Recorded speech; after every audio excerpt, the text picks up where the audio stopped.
خلاص.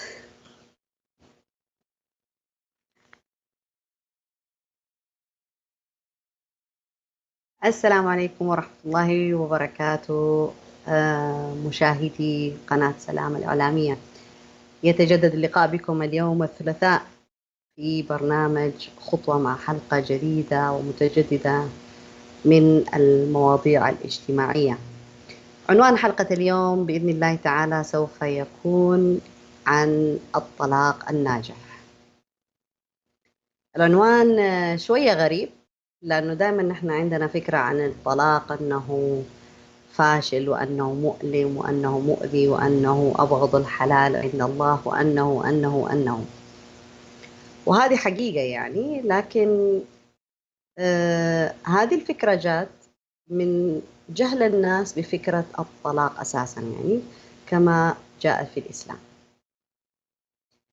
في الإسلام كما أحل الله سبحانه وتعالى الزواج، جعل أيضا الطلاق مباحا، كما أباح الزواج أباح الطلاق.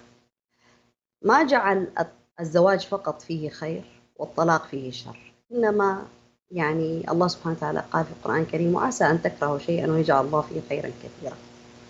فالمسألة نسبية، الناس هم اللي يعطوا للشيء تسمية معينة، أنه يسموا الزواج خير وبركة والطلاق شر، لكن هو الحقيقة ليس كذلك، لأن الله سبحانه وتعالى أعلم بنفوس الناس ونفوس عباده في هذه الأمور. طبعا لما نتكلم عن موضوع الطلاق في الإسلام راح نلاقي أنه هو هذا الموضوع أو حالة الطلاق هي حالة مريحة نفسيا.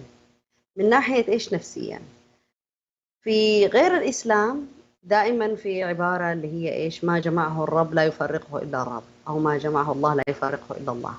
فمعنى هذا أنه الزوجين أو إن الشخصين لما يدخلوا في موضوع الزواج فلن يكون هناك طلاق على الإطلاق إلا بوفاة أحدهما. لذلك في هذه المجتمعات الغير إسلامية يكثر فيها حالات الخيانة وحالات الغش وحالات الحزن وحالات الاكتئاب وحالات الانتحار وحالات الإضرار بالزوجين بعضهما ببعض. لكن من رحمة الله سبحانه وتعالى أن جعل للمسلمين مخرج في حال استحالة بقاء الرجل والمرأة في علاقة زوجية مستمرة من خلال الطلاق. وليس فقط الطلاق هو الحالات اللي هي خروج الرجل والمرأة من علاقة الزواج نفسها، إنما هناك شكل يعني آخر مثل الوفاة، وفاة أحد الزوجين أو الطلاق أو فسخ العقد. فهنا نلاقي إنه في أكثر من طريقة للخروج من مسألة الزواج في الإسلام، وكل طريقة هي فيها رحمة من عند الله سبحانه وتعالى. أما عدم وجود مثلا إنه الناس تتكلم عن الطلاق حالة يعني سيئة جدا أو شيء يعني سيء أو شيء مضر أو شيء قاتل أو شيء يهدم الأسرة، هذه من وجهة نظر الناس. ليش؟ لأنهم ما عندهم أساسا العلم الكافي والفهم الصحيح لمسألة الطلاق في الإسلام. الله سبحانه وتعالى في القرآن الكريم قال: إمساك بمعروف أو تسريح بإحسان. تسريح بإحسان لا يعرفونه الناس، فضلا عن أنهم يعرفوا أساسا إيش معنى الإمساك بالمعروف. لذلك احنا بدون ما نتشعب ونتكلم عن موضوع مثلا ايش الاثار السلبيه والاثار الجانبيه لموضوع الطلاق، وانه اثره في تدمير الاسره والى اخره، كل هذا الكلام راح نحاول نحن نوضح ايش قصدنا بالطلاق الناجح او التسريح بالاحسان، ايش معناه. فهنا احنا اول شيء حنبدا نتكلم، اول شيء لازم نعرف ايش الهدف من طرح هذا الموضوع. الهدف من طرح موضوع الطلاق وتسميته نحن في حلقة اليوم مسمينه الطلاق الناجح، ان احنا نعلم ونوعي الزوجين ان هناك طلاق ناجح، كما ان هناك زواج ناجح ايضا هناك طلاق ناجح او تسريح باحسان. لكن كيف وكيف يتم وكيف يتحصل وايش الناتج تبعه راح باذن الله تعالى نناقشه ونعرفه من خلال هذه الحلقة. اول شيء لازم نعرفه في موضوع الزواج والطلاق انه شيء متعلق فقط بالزوجين، يعني التقاء الرجل والمرأة تحت عقد الزواج اللي هو العقد الغليظ كما سماه الله سبحانه وتعالى، أخذنا منكم ميثاقا غليظا، هو نفسه اللي راح نتكلم عنه في موضوع الطلاق. الطلاق يتعلق بالرجل والمرأة فقط ولا يتعلق بأي أحد آخر. كيف إيش معنى هذا الكلام لما نحن نقول يتعلق بالرجل والمرأة؟ المسألة المفروض أنه هو الطلاق هو انفصال رجل وامرأة من علاقة زوجية، انفصالهم جسديا، انفصالهم من ناحية الحقوق والواجبات، لكن في أمور كثيرة يترتب عليها هذا الأمر أساسا، وليس أن الرجل مثلا يطلق المرأة أو المرأة تخلع الرجل وخلاص تنتهي الحياة أو تنتهي علاقتهم ببعضهم البعض، لا، لسه في أمور عالقة، يعني لازم لها حسابات ولها اعتبارات أثناء تعامل الرجل والمرأة. من هذه الأمور زي إيش؟ الأبناء، العائلات، عائلة الزوج وعائلة الزوجة وما يربط بينهما، لها اعتبارات معينة يعني. وفي عندنا أكبر رابط هو الأبناء. الأبناء إيش مصيرهم بعد الطلاق؟ هل يضيعوا ويتشردوا؟ هل مثلا يعيشوا في حالة حزن واكتئاب ويصير عندهم سلوكيات وأمراض نفسية؟ هل هو هذا المفروض الذي يحدث بهذا الطلاق؟ لا، في الطلاق الناجح أو التسريح بإحسان المفروض أنه ما حد راح يتضرر من هذا الطلاق، حتى الرجل والمرأة نفسهما ما راح يصيبهم أي ضرر، والموضوع راح يكون جدا بسيط وجدا سهل، ليس كما نعرفه في واقعنا الحالي. طبعا احنا واقعنا الحالي ليش نعرف في هذا الأشياء مثلا بهذه الطريقة الصعبة جدا؟ لأنه الناس عندها جهل وعدم معرفة، والإعلام يلعب دور، والبيئة والناس والمجتمع والثقافة والأفكار الدخيلة، كل هذه تلعب دور حتى تضخم هذا الأمر اللي هو أساسا يعني هو أمر صعب جدا. فلا يفهم أحد مثلا إحنا نتكلم عن موضوع الطلاق إن إحنا نستخف أساسا بالموضوع نفسه، لكن إحنا نحاول نشرح ونفهم إيش فكرة الإسلام في موضوع الطلاق، زي ما تكلمنا الحلقة الماضية في مسألة الزواج الناجح، إيش فكرة الإسلام في مفهوم الزواج الناجح. طيب إحنا عندنا إذن في مسألة الطلاق عندنا 3 مراحل، عندنا قبل الطلاق وأثناء الطلاق وبعد الطلاق. في 3 مراحل لازم أو 3 محطات يقف فيها الرجل والمرأة والزوج والزوجة قبل اتخاذ مسألة الطلاق أو الانفصال عن بعضهما البعض، حتى أنه ما يستسهلوا هذا الموضوع. طبعا قبل الطلاق بشكل طبيعي جدا لازم يطرح الزوج والزوجة على نفسهما سؤال مهم جدا، يعني قبل ما يفكروا أساسا أنهم يتطلقوا لازم يسأل نفسهم هذا سؤال مهم جدا، اللي هو إيش؟ هل كل مشاكلهم أو مشاكلهم التي يعاني منها حلها الوحيد هو الطلاق، ولا في حلول أخرى ممكن يلجأوا إليها؟ وبصدق لازم يسألوا نفسهم هذا السؤال، وخاصة النساء. ليش؟ لأنه الرجل والمرأة لما يكون في علاقة متوترة، في مشاكل دائما، في مشاكل مشاكل مشاكل وضغط نفسي شديد يقع فيه الرجل والمرأة، كلا الطرفين يفكر في حل جذري لهذه المشكلة. فعلى طول مثلا النساء أول شيء يتبادر لذهنهم أنه هو أطلق، أو ممكن يكون الرجال هم أول ما يتبادر لذهنهم أطلق أو نطلق وخلاص نرتاح من هذه المشاكل. فهنا لازم يسأل نفسهم بصدق، هل كل مشاكلهم هذه كلها ما لها حل إلا الطلاق؟ يعني هل سعوا بطريقة أو بأخرى لإيجاد الحلول المناسبة ولا لا؟ وهذا طبعا أساسا السؤال لما يطرح الإجابة عليه راح ياخذ وقت طويل جدا. فمعنى كذا أن الرجل والمرأة راح يركزوا على هذه المشاكل أو التصادمات أو حالة النكد اللي هم عايشين فيها، ويحاولوا يطرحوا دائما هذا السؤال: هذه المشكلة الآن نحن نعاني منها في هذه اللحظة، في هذا الوقت، في هذا التاريخ، في هذا الشهر، ما لها حل إلا الطلاق؟ لا، لها حل إلا غير الطلاق. إيش طب الحل البديل؟ ممكن نحلها كذا وكذا وكذا وكذا. لما يجلسوا مع كل مشكلة يسأل نفسهم: هل حل هذه المشكلة هو بالطلاق؟ هل حل المشكلة هذه هو بالطلاق؟ راح يلاقوا نفسهم إنه الخيار الطلاق هو خيار أساسا غير وارد يعني، وغير صحيح، فقط هم تحت الضغوط النفسية فكروا فيه وظنوا إنه هو هذا الحل النهائي. إذا هذا السؤال مهم جدا قبل التفكير في الطلاق. عندنا سؤال بعد كده اللي هو لازم يطرح قبل التفكير في الطلاق: نوعية المشكلة التي يعاني منها الرجل والمرأة، هل هي من نوعية المشاكل التي ليس لها حلول إلا الطلاق، ولا لها حلول أخرى؟ مثلا الرجل يكون عصبي وطول الوقت يسب ويشتم وصوته طالع يعني، مسوي حالة ربكة في البيت، هل هو هذا سبب كافي إنه المرأة تطلب الطلاق بسبب إنه هذا الشيء يضغط على نفسيتها ويتعبها ودائما يخليها تتصادم معاه وما تتفاهم ويخلي الأولاد في حالة توتر وحالة قلق مثلا؟ ولا في حل ثاني؟ هنا لازم إذا يعرفوا أكيد في حل ثاني، لكن بسبب الضغوط النفسية التي تعاني منها المرأة بسبب طبيعة هذا الرجل بهذا الشكل، هو اللي يخليها تفكر انه لو اتطلقت منه راح اعيش على الاقل مرتاحه وهاديه واولادي في حاله سلام وسكون، مع انه في حلول اخرى يعني للموضوع ده كله. فاذا هنا لازم نحدد نوعيه المشكله. نفس الشيء الرجل لما يلاقي مثلا المراه مهمله مثلا في بيتها مع زوجها مع اولادها مع كل شيء، او في حياتها الاجتماعيه، وهو هذا الشيء له قيمه عليا عنده مثلا، او تقلل من احترامه، هل معناها انه لازم يطلقها خلاص ينتهي من هذا الموضوع ويروح يتزوج امراه اخرى؟ ولا يمكن إيجاد حلول ومناقشة هذه المشكلة ومحاولة حلها بأي شكل من الأشكال؟ أكيد لها حل آخر. إذا هنا لازم نعرف نوعية المشكلة التي وقع فيها الزوجان والتي بسببها قد قرر أو يريدان المرور بمسألة الطلاق أو أنهم يكونوا في حالة المطلقين.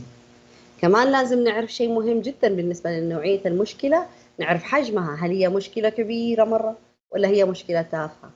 هل هي مشكلة من زي ما يقول العيار الثقيل، ولا مشكلة يمكن ان احنا نتغافل ونتجاهلها ونغض الطرف عنها في حياتنا الزوجية؟ وهل هذه المشكلة قديمة من زمان ولا هي جديدة؟ هذه الأشياء لها اعتبارات معينة، مو كل مشكلة معناها هي صعبة الحل، قد تكون مشكلة قديمة تراكمية والسبب فيها ممكن هم الزوجان، هم اللي خلوا المشكلة هذه تنوجد في حياتهم الزوجية وتتراكم. فهنا إذا لازم نعرف نوعية المشكلة، حجمها، هل هي مشكلة قديمة، هل هي مشكلة جديدة، ويبدأ الزوجان يتعلموا كيف يتعاملوا مع هذه المشاكل ويحاولوا أنهم يحلوها قبل أنهم يقرروا أنهم يتطلقوا.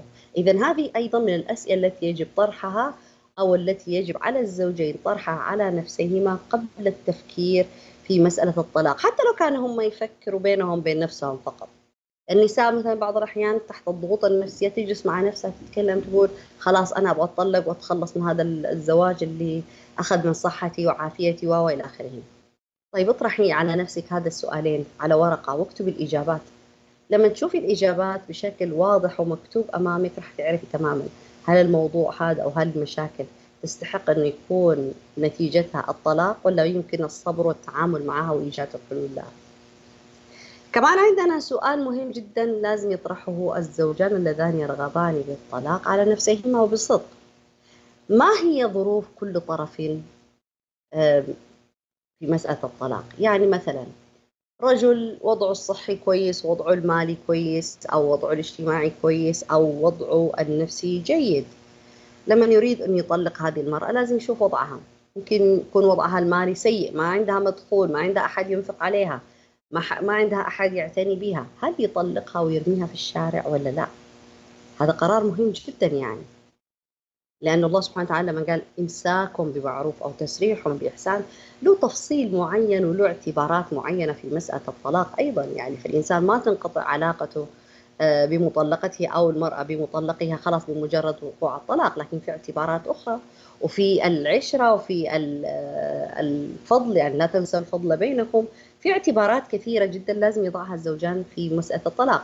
المرأة مثلا تبغى تطلق من الرجل، الرجل الآن يكون مثلا كان غني وصار فقير، هل تطلق منه الآن مثلا؟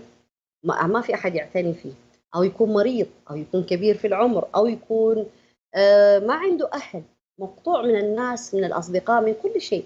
هل هو مناسب أنها تطلب منه الطلاق، ولا يمكن إيجاد حلول أخرى غير الطلاق؟ ونفس الشيء الرجل لما يبغى يطلق المرأة يشوف وضعها، هل هي مثلا مع أهلها، هل تقدر ترجع لهم، ما تقدر ترجع لهم، هل هي في غربة، ما هي في غربة، إيش وضعها الاجتماعي، هل حوالينها ناس ممكن يعينوها الآن بعد الطلاق أنه تعيش حياتها، هل عندها مدخول مالي، هل هي متعلمة مثلا تقدر تصرف على نفسها، هل هي مثلا صحتها كويسة ولا مريضة ولا عندها مشاكل صحية ما تقدر تعتني بها.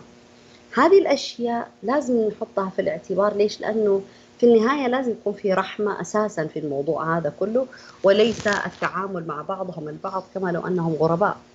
فهنا إذا هذه الثلاثة أسئلة لما الزوجين اللي يفكروا أو يخططوا لموضوع الطلاق يسألوها لأنفسهم ويطرحوها على أنفسهم ويحاولوا يجاوبوا عليها بالصدق، راح تتضح معاهم مدى مصداقيتهم، مدى صدقهم، مدى رغبتهم العميقة في مسألة الطلاق، ومدى فائدة هذا الطلاق على حياتهم أكثر من مسألة الزواج. لأنه مش بالضرورة يكون أنه الرجل والمرأة في حياتهم الزوجية معناها أنهم سعداء أو أنهم قادرين. بعض الأحيان الإنسان يبقى في مسألة الزواج فقط لاعتبار إيش الناس، إيش راح يقولوا الناس، إيش راح يقولوا أولادي، إيش راح يقول المجتمع، كيف راح يكون شكلي، وبعدين بعد هذا العمر كله نتطلق، وبعد كل شيء ما له علاقة بالزوجين.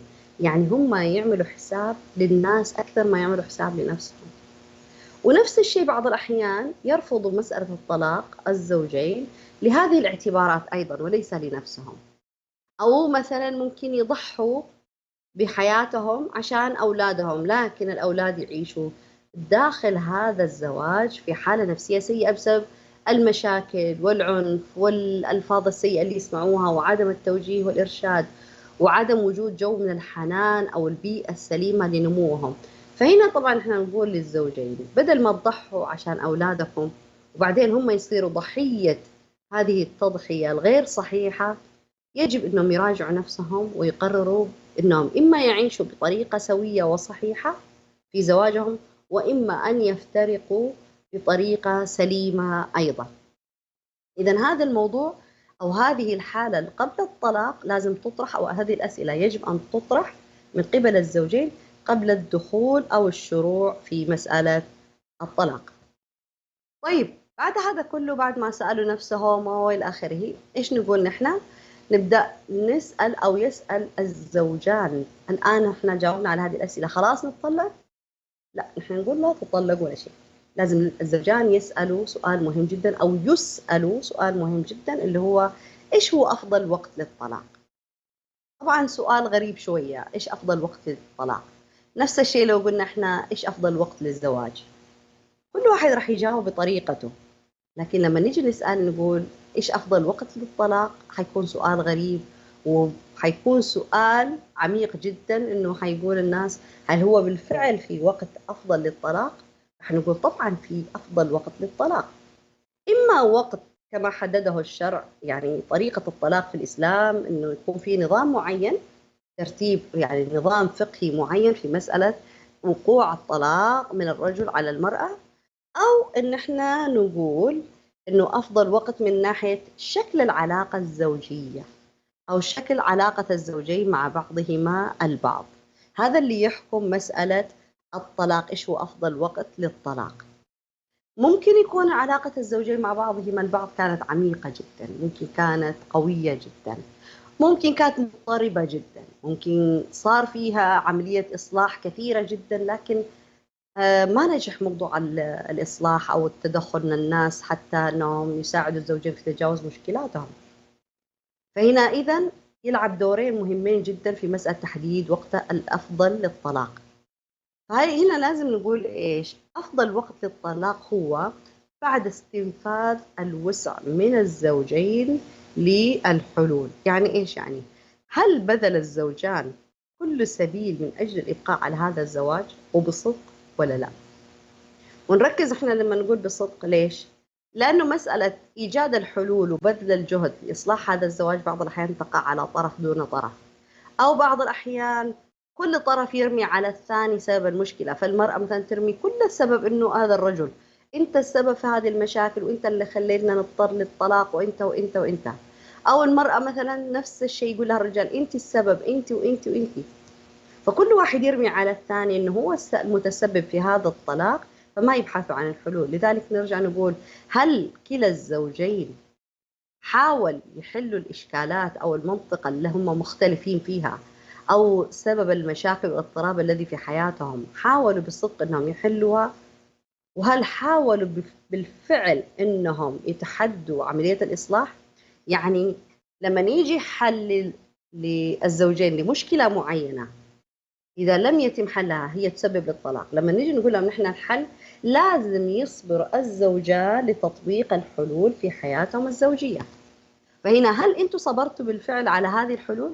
كثير من الرجال والنساء يدخلوا الناس عشان يحلوا مشاكلهم، ولما الناس أو المستشارين أو أصحاب العلاقة أو الناس المصلحين يقولوا الحلول المناسبة، نلاقي الرجل أو المرأة أو الرجل والمرأة ما يحاولوا أنهم يحلوا المشكلة زي ما قيل لهم الحلول، أو ما يحاولوا يطبقوا الحلول. وإذا طبقوا الحلول يعتبروا الموضوع لازم يكون سريع على الاستجابة، ما يصبروا على بعض أثناء أن الحلول تأخذ وضعها الذي يجب أن تكون عليه. فهنا إذن لازم يكون الرجل والمرأة صادقين جدا قبل أنهم يجوا لهذه الخطوة الخطيرة جدا اللي هي تسمى بمسألة الطلاق. هل صبروا على تحديات الإصلاح لزواجهم وإيجاد الحلول ومعالجة الحلول وتطبيق الحلول؟ إذا ما وجدوا، والله استنفذوا كل الطرق وكل الوسائل وكل الأساليب في إصلاح حياتهم الزوجية وفي إيجاد الحلول وتطبيقها ومحاولة التعامل معها، خلاص يعني غلبت الروم، أبدا ما في أبدا أي أمل، وانسدت كل الطرق من كل ناحية، من ناحية نفسية، من ناحية اجتماعية، من ناحية عقلية، من ناحية مادية، من ناحية اجتماعية. معناها الآن هو الوقت المناسب إن هم يبدأوا في معاملات الطلاق. ولما نقول معاملات الطلاق هو قصدنا المعاملات النفسية، أنهم يدخلوا في نفسية الطلاق الذي سوف يبدأون به، وليس قصدنا احنا اللي هي المعاملات الخارجية في الخارج.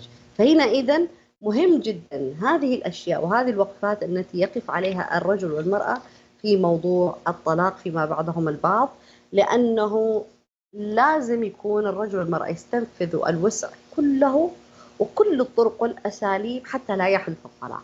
في النهاية الإسلام لما يجي يقرر مسألة الزواج وبناء الأسرة، فهو وضع الحدود ووضع الضوابط لقيام هذه الأسرة على أسس سليمة جدا، لكن ما تركهم بهذا الشكل فقط إذا تعسرت الحياة أو صعب حياة الرجل والمرأة مع بعضهم البعض، إنما جعل لهم باب ومخرج آخر اللي هو الطلاق. لكنه لما نتكلم عن موضوع الطلاق نتكلم عنه بتفصيلات معينة وبأسلوب خاص جدا، حتى يجعلوا أنه هو آخر شيء يلجأوا إليه، وإذا لجأوا إليه واضطروا إليه أن يحافظ فيه الرجل والمرأة على علاقتهما التي كانت أساسا موجودة في حياتهم الزوجية مع بعضهم البعض. طالعين فاصل وراجعين لكم بعد الفاصل بإذن الله تعالى، راح نكمل هذا الموضوع وراح نتكلم في هذا الموضوع أثناء مرحلة الطلاق، وراح نتكلم عن نظام الإسلام أو طريقة الإسلام في هذا الجانب والأسس التي وضعها قبل الخوض في موضوع الطلاق. لا تروحوا بعيد، خليكم معنا.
طيب رجعنا لكم بعد الفاصل. احنا كنا وقفنا على المسائل المتعلقة قبل الشروع في مسألة الطلاق. خلينا أذكر لكم شيء مهم جدا، لفتة لطيفة جدا. الله سبحانه وتعالى في القرآن الكريم في سورة كاملة اسمها سورة الطلاق. طيب ليش، إيش أهمية هذه السورة؟ أهمية هذه السورة تأتي لأن هذا القرار مهم جدا وخطير جدا. فما ينفع أن الواحد والله يقول أنا طلقت، ولا المرأة تطلب الطلاق، ولا يتساهلوا في موضوع اللفظ، حتى اللفظ نفسه. يعني مو زي الواقع الحالي اللي احنا موجودين فيه، انه كل ما قام وقعد الرجل يبغى يطلق، والمرأة كل ما زعلت ابى اتطلق ابى اتطلق ابى اتطلق. دائما موجودة الفكرة دي اكثر من فكرة الاستمرار في مسألة الزواج. لذلك هنا جاءت هذه السورة حتى تبين ان هذا القرار خطير جدا، وأنه يمس الأسرة المسلمة التي يعمل الإسلام على إيجادها وبنائها في حياة الأمة الإسلامية. ثاني شيء هنا نجي في هذه السورة أو في موضوع الطلاق نفسه، الإسلام جاء أو القرآن الكريم استخدم ألفاظ جميلة جدا كتعبير لبيان هذه الحالة. فهنا قال إيش؟ فمتعوهن وسرحوهن سراحا جميلا. في آية ثانية قال إيش؟ فأمسكوهن بمعروف أو فارقوهن بمعروف. وفي آيات أخرى قال إيش؟ إمساك بمعروف أو تسريح بإحسان. فهنا كلمة الإمساك لما جاءت معناها إن الزوجين يجب أن يكونوا حريصين على الإمساك ببعضهما البعض أو بهذا الزواج وعدم التفريط به. ومن معاني الإمساك أيضا إيش هو؟ أنه يفتحوا الزوجين صفحة جديدة ويبدأوا صفحة جديدة ويحاولوا محاولات جديدة، يعني يستمروا في المحاولات في إنجاح هذا الزواج وفي المضي به قدما في الحياة على أن يختاروا اختيار الطلاق. طيب، فهنا إذن المفهوم عميق جدا، لذلك استخدم الإسلام فيه ألفاظ لطيفة حتى يبين إيش معنى الزواج وإيش معنى الطلاق أو التسريح أو التفريق بينهما. فهنا إذا نجي نقول إيش؟ في أثناء الطلاق عندنا أشياء كثيرة تحدث. كيف راح يكون شكل الحياة الزوجية بالنسبة للرجل والمرأة؟ كيف راح يكون مصير الأولاد أو حياتهم؟ ماذا سوف يكون مصير الأولاد؟ فين راح يروحوا؟ طيب المرأة بعد الطلاق فين راح تروح؟ كيف راح تعيش؟ إيش راح تسوي؟ والرجل بعد الطلاق ماذا سوف يفعل؟ إيش دوره في هذه الأسرة؟ كيف حيكون شكل العلاقة اللي بينهما الزوجين المطلقين الآن؟ طيب بالنسبة لعائلاتهم، ما في عائلة الرجل وعائلة المرأة، في روابط صارت في هذه العائلات، كيف راح يكون؟ هل المرأة راح تؤدي الحقوق اللازمة لعائلة زوجها؟ هل الرجل راح تنقطع علاقته بأهل زوجته؟ يعني موضوع زي ما يقولوا إيش، زي الشبكة. هي مسألة الطلاق هو يتعلق بالزوجين فقط الرجل والمرأة، لكن في أمور كثيرة جدا مرتبطة في هذا الشيء. فهنا إذن يجب أن يناقش الرجل والمرأة هذه الأشياء ويعرفوا إيش لهم وإيش عليهم في الموضوع هذا كله، ويخرجوا منه بأسلوب أو بخريطة أو بخطة حتى أنه الحياة ما تتغير عليهم. ما نبغى نقول إحنا واقع الطلاق الحالي كيف شكله. واقع الطلاق الحالي مع الأسف الشديد محزن جدا. أساسا واقع الزواج محزن وليس مع واقع الزواج الطلاق نفسه. إحنا بنلاحظ أساسا أنه مسألة الطلاق صارت تعادل مسألة الزواج في المشاكل اللي تحدث فيها. لسه الناس ما تفرح بمسألة الزواج إلا بسرعة يحدث طلاق، والواحد يستغرب ليش في طلاق كثير؟ لأنه صار في أساسا استخفاف بمسألة الزواج. فالرجل والمرأة يتزوجوا لكن ما عندهم هدف من هذا الزواج، وما عندهم خطة، وما عندهم صبر، وما عندهم طولة بال، وعندهم دائما المقارنات. أنا أبغى حياتي زي حياة فلان الفلاني، وأبغى أعيش زي ما هي عايشة أو زي ما هو عايش، وأبغى المرأة بالمواصفات الفلانية. فصار الزوجين يركزوا على القشور، لذلك يكثر عندنا الآن حالات الطلاق. ودائما يلجأوا للطلاق إيش كحل، يعني خلاص إنه أبغض الحلال عند الله الطلاق، لكن ما أعيش في نكد. ما هو أساسا المرأة والرجل إذا اتطلقوا بطريقة غير صحيحة راح يعيشوا حياة فيها نكد وحزن وألم أكثر مما هم كانوا كمتزوجين. هنا إذن جاءت فكرة الإسلام في التسريح بإحسان حتى أن يضع ضابط معين لعلاقة الرجل والمرأة عند حدوث الطلاق، وأن الطلاق هذا هو افتراقهم هم، لكن هناك متعلقات. هذا يوصلنا لإيش؟ يوصلنا إذن مرحلة اللي هي حدوث الطلاق. عند حدوث الطلاق في هناك حقوق وواجبات تجاه الأبناء يجب أن يؤديها الرجل والمرأة، فلا يصح وليس من المروءة وليس من العدل وليس من حسن الطلاق أو من التسريح بإحسان أن يستخدم الرجل ولا المرأة الأطفال في حربهم هذه. فالمرأة تستخدم الأطفال في تشويه صورة هذا الرجل أو أبوهم في عينهم، والرجل يستخدم الأولاد في الضغط عليها، فيحرمها مثلا من الحضانة ويحرمها منهم ويهددها أنه راح ياخذهم، والمرأة إما ترمي الأولاد عليه وإما أنها تستخدم صورة الأب أو الصورة السلبية التي في ذهنها عن هذا الأب لتشويه صورة هذا الرجل أمام عين أبنائهم. فهنا الأبناء يقعوا إيش؟ في حيرة وفي إرباك وفي حالة نفسية مزعجة جدا. فهنا إذن عندنا حقوق وواجبات تتعلق تجاه الأبناء يجب أن يؤديها الرجل كأب لهؤلاء الأبناء، وأن تؤديها المرأة كأم لهؤلاء الأبناء. فهنا إذن إيش لازم يحدث؟ عندنا حالة من الاحترام يجب أن يظهرها الرجل والمرأة تجاه بعضهما البعض أمام الأبناء، فتظل الأم أو الزوجة التي طلقها الرجل هي أم لهذول الأبناء. فلازم الرجل الآن الأب أن يكرم هذه المرأة من ناحية إيش؟ يذكرها إذا اضطر أنه يذكرها، أن يذكرها بخير ويذكرها بالثناء عليها واحترامها، وأنه يذكر دائما فضلها، وأنه يذكر أنه هو واجب على الأبناء أنهم يسمعوا كلامهم، وأنه هي أمهم، وأنه هو دائما راح يساندها في قراراتها إيش ما تكون القرارات. فلما يلاقوا الأبناء أنه الأب والله واقف موقف كذا قوي كما لو أنه كان موجود في حياتهم، راح ما يعني يستهينوا ويستخدموا طلاق الرجل والمرأة في الإيقاع بينهم. ونفس الشيء المرأة لما تذكر أولادها أنه هذا أبوهم وأنه لازم يحترموه ويسمعوا كلامه، وأنه أبوهم لما يقول شيء هي لازم تنفذ هذا القرار تبعه على أولادها من أجل مصلحته، وأنه ما راح تخالفه. وكونها أنه هي طلقت منه هذا ما يعني أنه هي راح تتصرف في شؤون أبنائها بدون ما ترجع له. لما نشوف الموقف الموحد هذا هذول الأبناء، الموقف الموحد من الأب والأم أو من الزوج والزوجة، لما يشوفوا هذول الأبناء راح يكونوا في حالة توازن وفي حالة راحة وفي حالة سعادة. عندنا كمان شيء مهم جدا يخص الأبناء، لما الزوج والزوجة المطلقين يرتبوا موضوع التعامل مع الأبناء كيف راح يكون، سواء كان في الإجازات سواء كان في غير الإجازات، سواء كيف راح يكون طريقة التواصل، وإذا هم اضطروا أنهم يتواصلوا مع بعضهم البعض كيف راح يكون شكل التواصل ومظهرهم الخارجي وسلوكياتهم أمام الأبناء. هذا برضو يخلي الأبناء يشعروا بالراحة والانسجام حتى لو كان أبويهم منفصلين. يعني المشكلة الوحيدة التي سوف يعاني منها الأبناء فقط إيش هي؟ أن الأب والأم موجودين تحت سقف واحد، لكن راح يشوفوا الخير والفضل العظيم جدا في وجود الأب لوحده والمرأة لوحدها أو الأم لوحدها وهم عايشين في حالة راحة. طيب عندنا كمان بعد الطلاق أو أثناء مرحلة الطلاق عندنا حقوق وواجبات تجاه عائلة الزوجين. ما هذول العائلات في وجود الأبناء هم إيش؟ هم عبارة عن أعمام وعمات وأخوال وخالات وجد وجدة.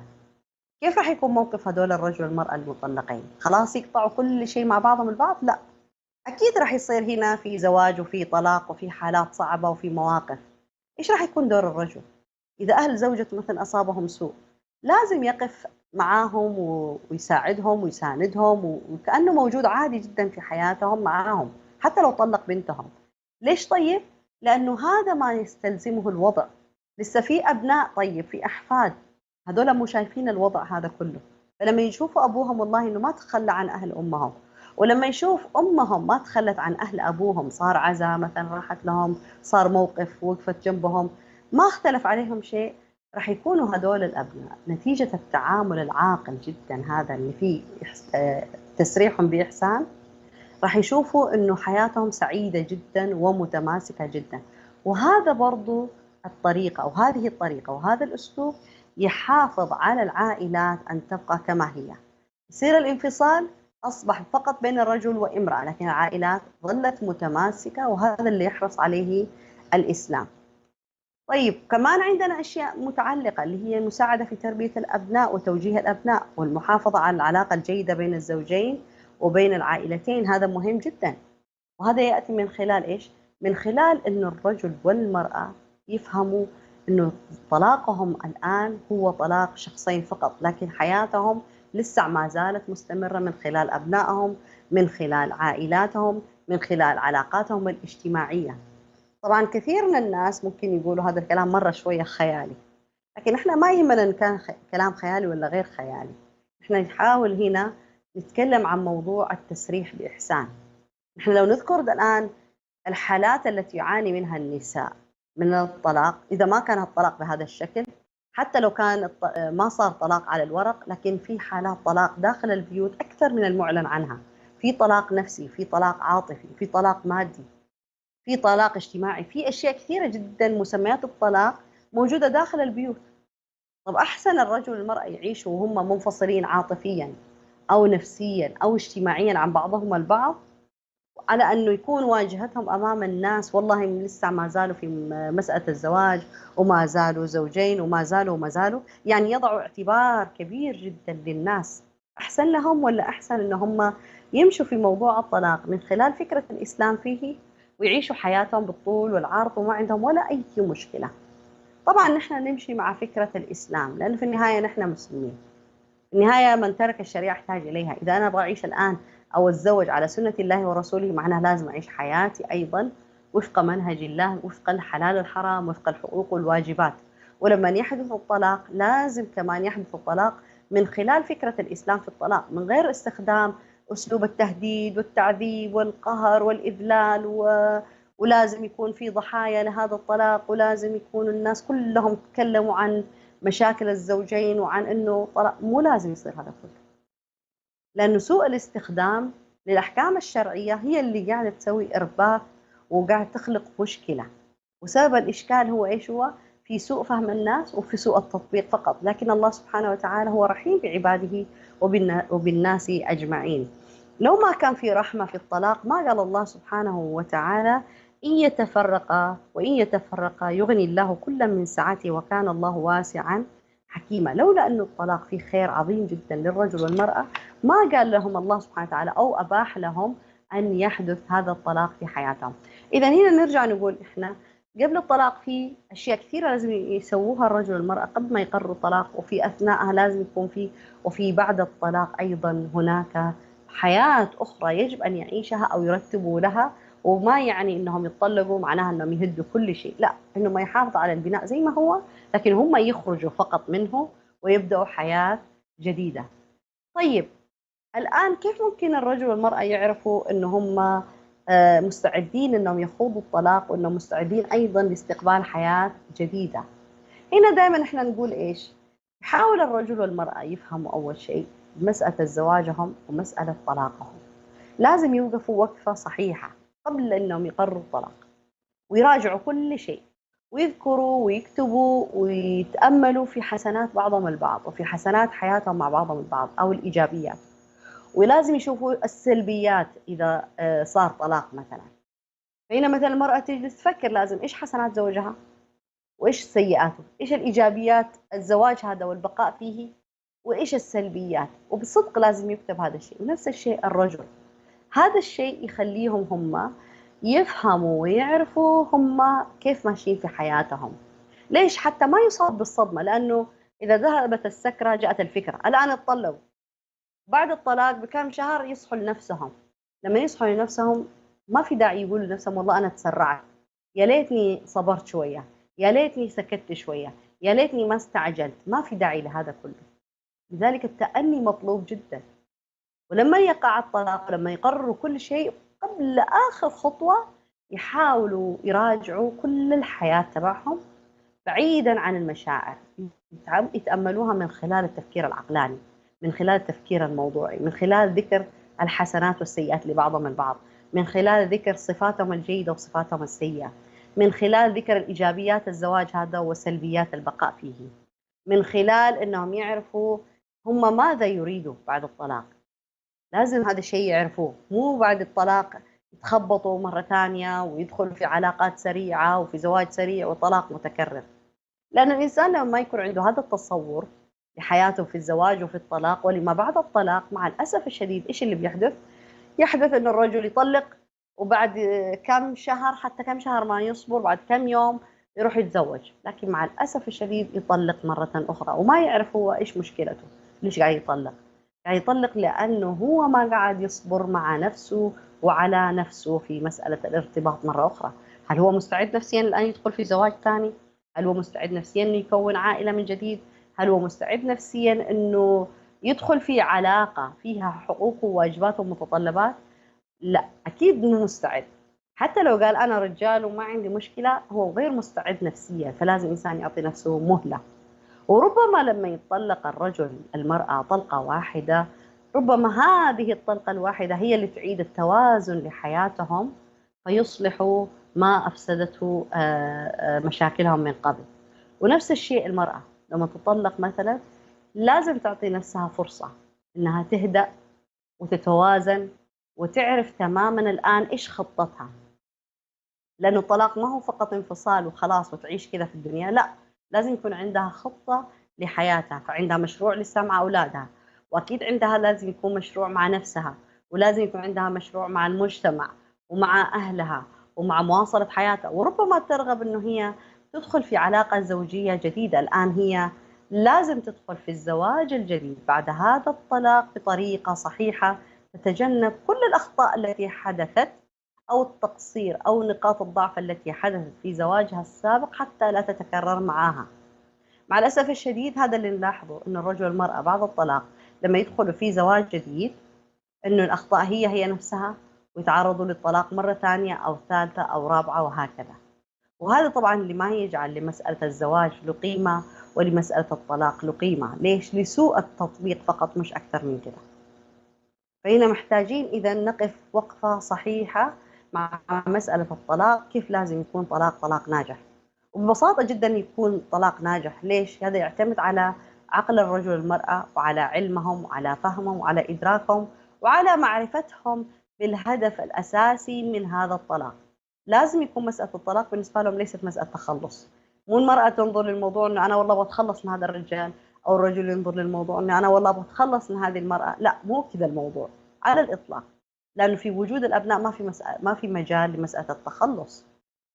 في اسمها نظام جديد وطريقة جديدة لممارسة الحياة مع وجود أبناء. ليش؟ لأنه الآن الاستثمار العظيم هو في وجود هدول الأبناء، وإن إحنا نحافظ عليهم ونحاول ننشئهم النشأة الصالحة والنشأة الهادئة اللي ما فيها اضطرابات نفسية وما عندها العقد. احنا دائما نسمع من الناس يقول لك أكثر شيء المعقدين اللي يكون أبويه منفصلين.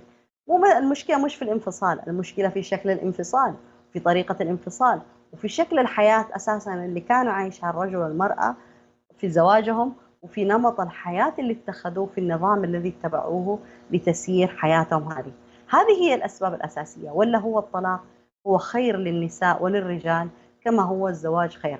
فما في أنه هو حكم مطلق أنه الزواج دائما هو خير والطلاق هو دائما شر. لا، في بعض الأشخاص الزواج بالنسبة لهم هو خير لهم والطلاق شر، وبعض الحالات الطلاق فيه خير عظيم أكثر من الزواج، والزواج نفسه هو شر عظيم.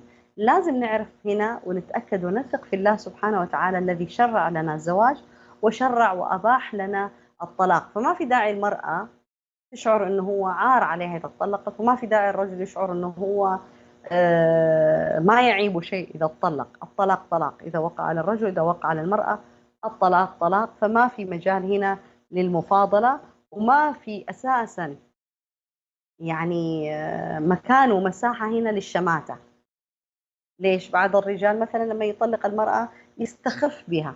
وليش يستخف بها؟ لأن المجتمع أساسا مبني على كذا، وينظر للمرأة أن هي عندها المشكلة وأن هي ما صبرت على حياتها، وأنه يحمل المرأة اللي هي الأحمال النفسية والضغط النفسي، وأنه هي المتسبب الأساسي في هذا الطلاق وليس الرجل، والرجل طبعا يخرج من الموضوع هذا يعني صفحة بيضاء.